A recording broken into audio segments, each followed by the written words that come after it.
There will be 7 different champions over a 7-year span for the first time in NBA history. With Boston dethroned, we'll have a team winning the Larry O'Brien Trophy in 2025. That's different than Beantown.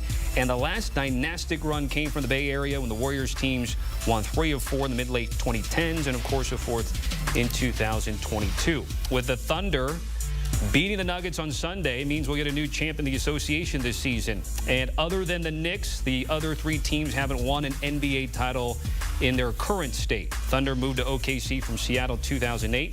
Supersonics did win the 1979 championship. As we continue the conversation here, the Thunder and T-Wolves begin the Western Conference Finals Tuesday night in Oklahoma City. Knicks will host the Pacers Wednesday night at the Garden to begin the Eastern Conference Finals. Thunder are the heavy betting favorites at FanDuel, -175 in the futures market.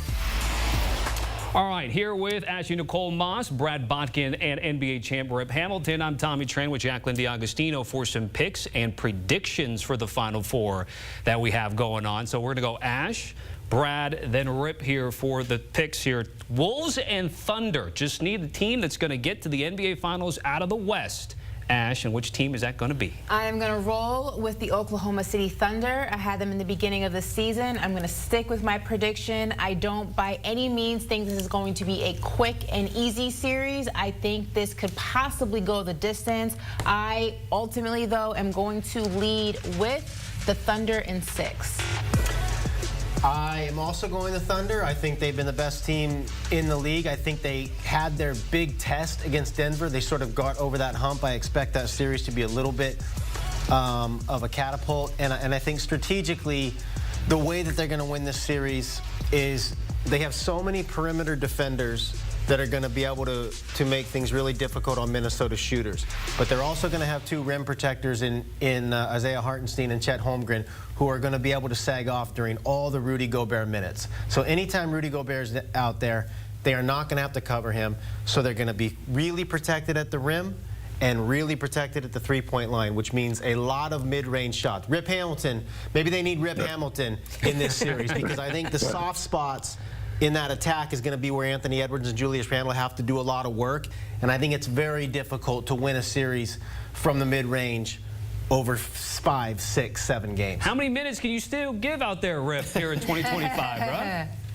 2 minutes. 2 minutes and maybe 30 seconds. But I have to go with Ash and Brad on this one.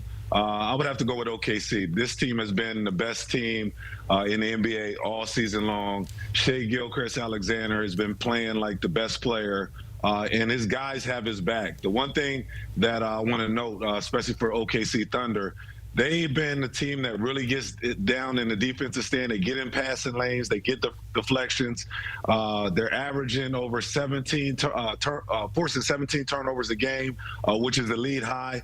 And I just think that sometimes when you look at Minnesota, they're not always committed to their offense and always getting the right shot. Sometimes you want them to take more mid-range jump shots. You want Anthony Edwards to attack the basket more. And sometimes they do settle for that 3-point shot a little too much.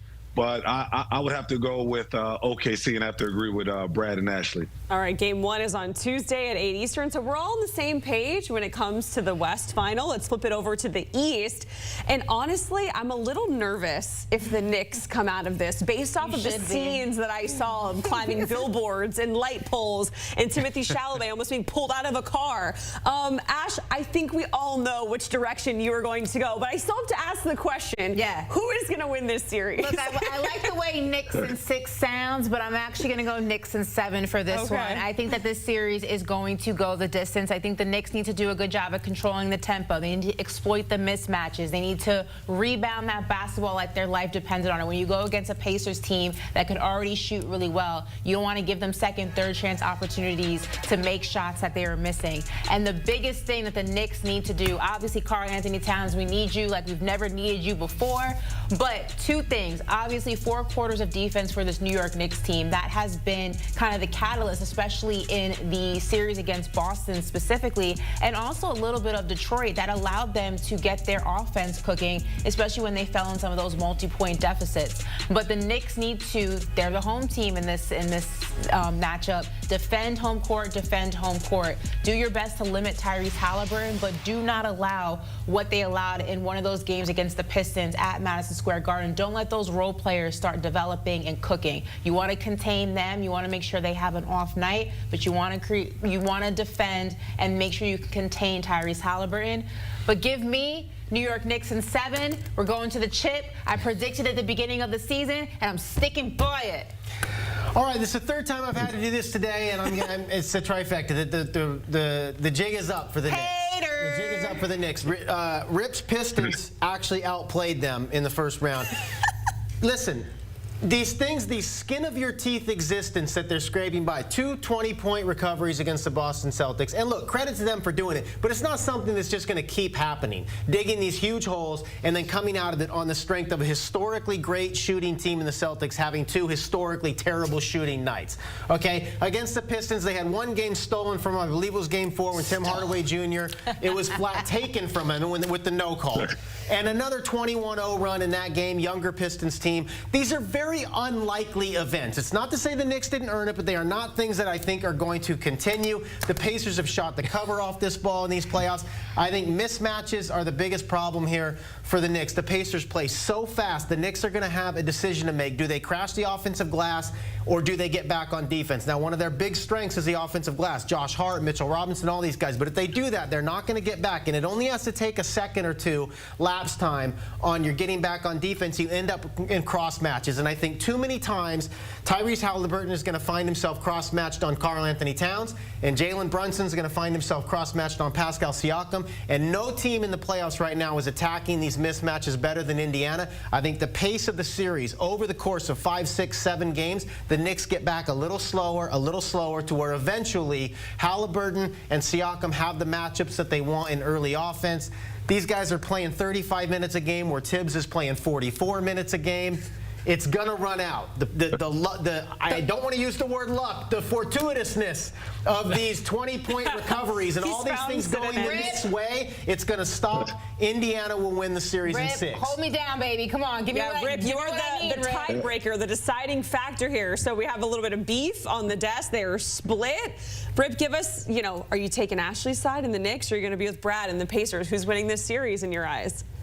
Hey, Ashley, Brad makes a lot of valid points, and I've been going back and forth with it all day long, especially knowing both coaches. Been with Rick Carlisle in Detroit, and I understand that he understands how to manipulate and take advantage of mismatches. He understands that, hey, you know what? If I see something out there, screw what I draw on a piece of paper. I'm going to attack that mismatch every time on the floor. But I love the way the New York Knicks is playing right now. And I love the energy in New York City right now. And when you talk about who has the best player on the floor, you have to say Jalen Brunson. I mean, Mr. Clutch. He's been doing it in some ways that nobody like myself even believed that he can win games. I think the argument for the last couple of years is, can Jalen Brunson be the best player on a championship team?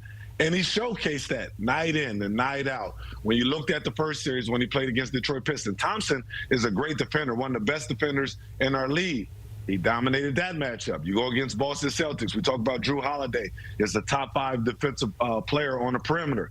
He made Drew Holiday look like not even like a third-team all-defensive player. So I just believe when you look at Indiana, they have nobody on their roster that can guard Jalen Brunson. Tyrese Halliburton, who's a great offensive player, but we all know that he is a liability on the defensive end. So I just believe that how the Knicks are playing, they're playing with a lot of grit and a lot of grind. If New York can control the pace, like Brad said, if Indiana can play high up-tempo game on offense end and score 120, 130 points a game, it could be their advantage. But I just believe that the Knicks, the way that they're playing right now, we alluded that Karl Anthony Towns averaging 30 and 12 against this Indiana Pacers team. I just think that the Knicks pulled this one out.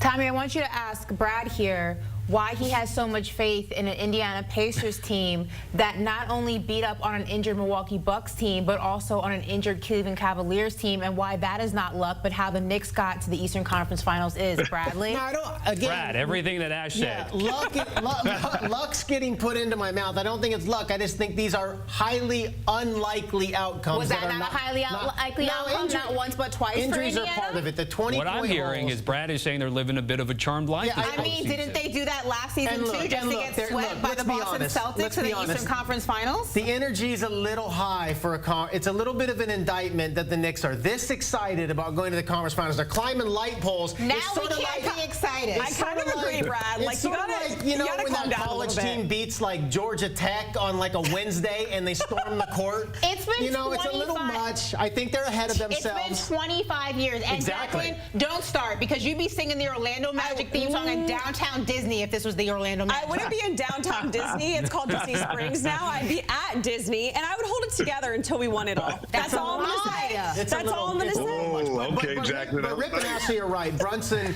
is the best player. I tend to look at these series more, though, from the support staff guys, because defenses are so good at getting the ball out of the best players' hands. I'm like in the Minnesota series, is Julius Randle going to step up? Is Lou Dort going to make threes for OKC? All these, I look at the peripheral guys. I know Brunson's unbelievable, but Indiana will find a way to get the ball out of his hands enough that you're going to actually be relying more on Mikal Bridges, OG Anunoby, Josh Hart. That's how these things tend to play out.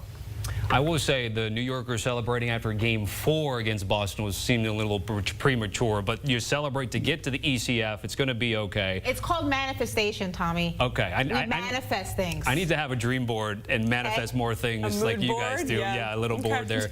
All right, so you guys are all in agreement with OKC in the West. Way to hold it down, Rip. I appreciate it. The best part was when Rip was very complimentary of Brad, and then there was a yeah but coming. I know, I thought I had him. You do differ in the Eastern Conference Finals, but of course the Knicks are majority winners in this scenario. So Ashley, who then wins the NBA Finals between OKC? Oh, come on.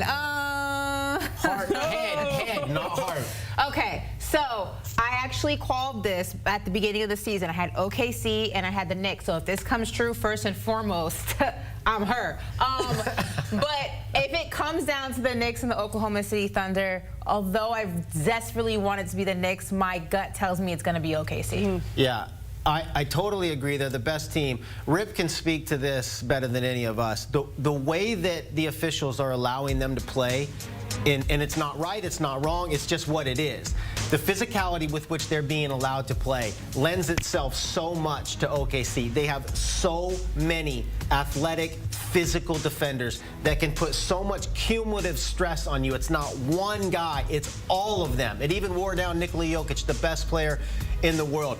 The physicality with which they're able to play, all those disruptive deflections, steals, getting out on the break, it just overwhelms you. And I don't think there's another one of the teams in here. Minnesota's the closest one to it, but I don't think there is any team that can apply that kind of pressure, given the way the officials are allowing them to play. It's going to wear out the Timberwolves, and it's going to wear out the Pacers when they play them in the finals. Yeah, it's going to be very tough. I mean, this one I kind of go back and forth with too, because I think health makes, for me, I don't know how healthy the Knicks are going to be, especially being in a dogfight series with the Indiana Pacers. You know, teams are going to play your starters 45, 46, and maybe 48-minute games. When you get to the finals, you got to be healthy. You got to be lucky too. And I just think that OKC has way too much depth. So I might have to say the OKC right now. But if the Knicks are healthy, anything can happen. Yeah, so for now, all on the same page. It is the Thunder. We saw the odds there, a -175 favorite to win the title, according to FanDuel. Just know I'm giving you guys bail money, because if the Knicks go to the NBA Finals and win the whole thing, I will be locked up. Only if they go and We'll win, get you out, Dad. We'll get you out. We'll get you out. Do the Paul Pierce thing. Walk to work from Miami if the Knicks. I won't be able to. I'll be in a jail cell somewhere. Like, I will lose my mind. I like that. Actually, you could be walking on the express lanes of I-95 all the way up to we don't want Broward. Ashley. Rip's got it. He'll bail me out. It is cool that we're talking about all of us, you know, we can have these conversations and go both ways, and there's good points on both sides. It's so reflective of the parity in the league, right? I love, 7 different champions over the last 7 years. I love that it really does feel like anybody can win, where typically the NBA has been more dominant, sort of that monster at the end of the video game that everybody's aiming at. Now it's like matchups, injuries. There's such a small margin between each team that anything can swing it. And so I'm sitting up here confident. I say the Pacers, I say the Thunder, but I mean, they really are pretty close to coin flips. Yeah, and just to piggyback off of that. Sorry, go ahead, Rip. And Brad, to Brad's point, when you look at the 4 superstars that we just posted on their board, them guys think that they're the best player in the league. Them guys are not giving the man on saying LeBron James is still the best or Steph Curry is the best or whoever. Them 4 guys that we just put on the board, they all believe that they're the best player in the league. So hats off to them guys. The lead has changed. The young guys are now coming together and saying, hey, there's a new sheriff in town. Yeah, I agree. And I know, Brad, you're saying you like that. You like that there's different champions. I do. Ash, do you think we'll ever go back to seeing more dynasties, or is the league completely changed moving forward? I think that these young guys, to Rip's point, I think a lot of them enjoy getting it out the mud. And I think that there was a time after, the Boston Celtics and really in the Big Three era where a lot of these guys kind of in the middle of their careers, essentially, not really rookies and really young, but not also a true vet yet, like somewhere in the middle. The super teams was a quick way of winning a championship, somewhat guaranteed. And obviously nothing is guaranteed in the NBA, and we've seen it fall short sometimes. A lot of those times, Kevin Durant with the Brooklyn Nets and then the Phoenix Suns. And I think that just speaks to the way that the league is shifting. I think you see a guy like a John Morant, I'll use as an example, who went to Memphis, was drafted to Memphis and stayed there and watched that team build. Same thing with Oklahoma City. Obviously, SGA got there via trade, but they've been going through the trenches, the ebbs and the flows of having losing seasons, not being in the mix, kind of being the little brothers of the Western Conference, where we've seen the West be ran by the same 3 teams, essentially, the same thing in the East. And I see now that the talent is so much more dispersed across the league. Obviously, I think the Western Conference is still a lot more talented than the East, but you see the talent in the teams dispersed. OKC has talent. Houston has talent. Memphis has talent. Obviously, it's still the Warriors and the Lakers, but it's not just 2 or 3 teams that when it's all said and done, it's going to be that matchup or it's going to be this matchup, but there's never going to be anything different. The new guys are here, and they're saying, like, whatever the old way of doing things in the NBA, we're not doing that. We're going to take our talents where we can build and do things our way and win on our terms, and I absolutely love it. Yeah, it's also about the depth of talent in the league now, because in the old days, I look at that Paul George and Russell Westbrook team in Oklahoma City. That team would have been in the finals in like the 90s. If you had 2 players that good, the rest of your roster could just be support staff, and you were going to the finals. That team's scraping to get out of the first round now because there's so many good players throughout the league that it's not so much about your top 2 players anymore, because every team, literally every team, even the bad teams, has 1 or 2 unbelievable players, whether it's Trae Young in Atlanta or Devin Booker and Kevin Durant for a Suns team that doesn't even make the playoffs. There's so much depth of talent that it actually comes down to how you can build around the edges of your 2 great players, and the CBA has changed how you can do that. You can't keep these rosters together and have top-end talent and depth. So you see a Denver team that compromises depth. Phoenix compromises depth. It is very, very unusual to have both, and if you do, you can't keep it together for long. Like, even before Tatum's injury, Boston was going to have to break up this year. You can only afford it for a couple years before people's contracts come due, and then the taxes hit you too hard. So you either can't build the team in the first place, or you can, but it can only last a year or 2 before it gets too expensive and you have to break it up. So I think the league is going to stay this way, not so much just because there's new young superstars that are hungry. It's because there's so many of them to go around now. We could have filled a whole hour on this, by the way, but we have to wrap things up. Yeah. Certainly appreciate it. Brad, Ash, certainly appreciate it as well. Maybe it'll be discussed on Triple Threat this week over at CBS Sports Network. It's a fun time to talk about the association as we're down to the Final 4, getting ready for the semifinals. Semifinals if you consider both conferences, of course, and the East and West getting underway this week.